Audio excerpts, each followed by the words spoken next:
EQ? I don't need EQ. Why do I even have this pedal? I can just fix it all after I've already recorded it. That'll be fine. Why does this sound like utter garbage? Guys, don't be that person. Instead, check out the Behringer Graphic Equalizer EQ700 guitar pedal.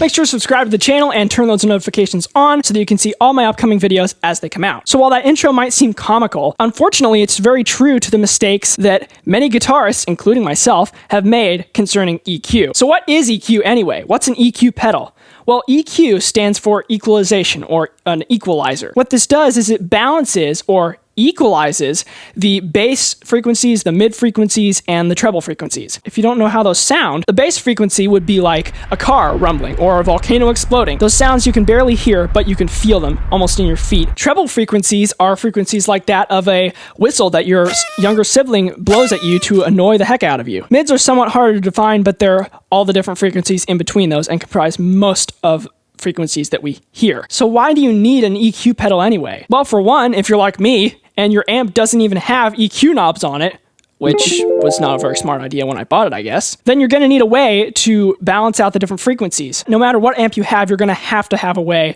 to balance out the bass, the mids, and the treble. Also, you're going to need an EQ pedal if your amp needs EQ tweaking after its main knobs are already tweaked. Like if you're recording and you realize that there's a bunch of buildup at 200, you're going to need an EQ pedal to remedy that so that it sounds great at its raw recording stage. You're also going to need an EQ pedal for live settings. If your live sound has way too much treble in it, even if you're playing through a mic and your sound guy can mix that, sometimes you're going to want to change the sound for the people who are facing the amp or for you where you're right next to the amp. Any way you want to put it, EQ is essential. So you're gonna need a way to EQ your guitar. Now you might just say, oh well, I'll just do that after I've already recorded it or something. Well, don't go down that rabbit hole. Trust me, I've tried. Let's leave it at that. So let's talk about the pedal now. This pedal is the Behringer Graphic Equalizer, the EQ700, and it is at an incredible price point of under $30, which is incredible. I'm going to talk about the specs in a minute, but first, let me do a little unboxing for y'all. So you open it up, and it's pretty simple. The pedal's right there in this nice little packaging. It's in plastic. And of course you have the Behringer manuals in different languages and stuff. I don't need those because I already read them. And then you have it, the Behringer EQ pedal. So yeah, it's a pretty simple box. Does the job. So guys, let me give you the specs of this pedal now. So the pedal is, I believe it is $20? I can't remember exactly. And I'll leave a link in the description to where you can get it if you're interested. It has an input and an output, of course. It has the actual pedal part.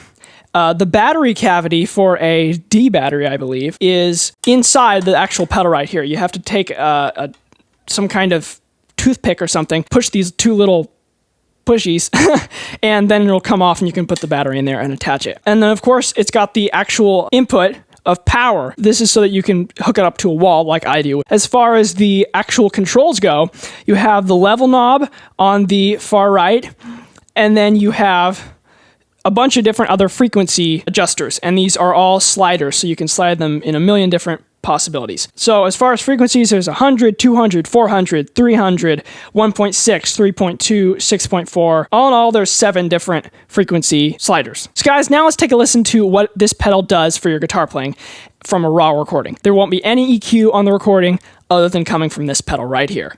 So let's dive right in.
So as you could, I'm sure, hear, it made a huge difference in the sound that was coming from the mic when I switched around the controls on the EQ pedal. Now let me give you what I like and dislike about this pedal. I like, first and foremost, its affordability. And another thing about that is it's not just cheap, it's good for the price, really good. Now you might not be able to smash it and beat the heck out of it like in a stage rock act and then go back to playing it, but who needs to do that anyway?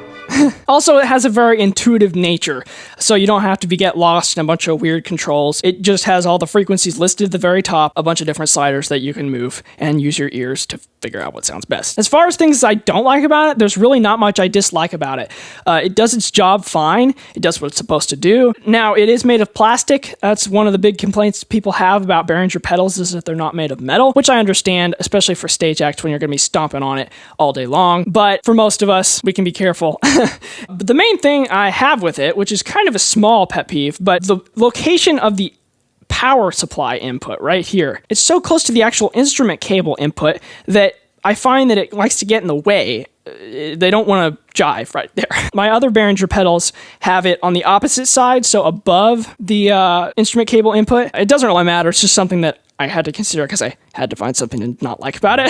So overall, I definitely recommend this pedal, especially if you're a beginner, but really to all guitarists because it is just does its job so fine and is so affordable. Again, I put links in the description to where you can buy this pedal if you're interested. Hope you guys found this video helpful. If you did, make sure to like the video, subscribe to the channel, and share it with all your musical buddies. Till next time, guys, rock on, and God bless.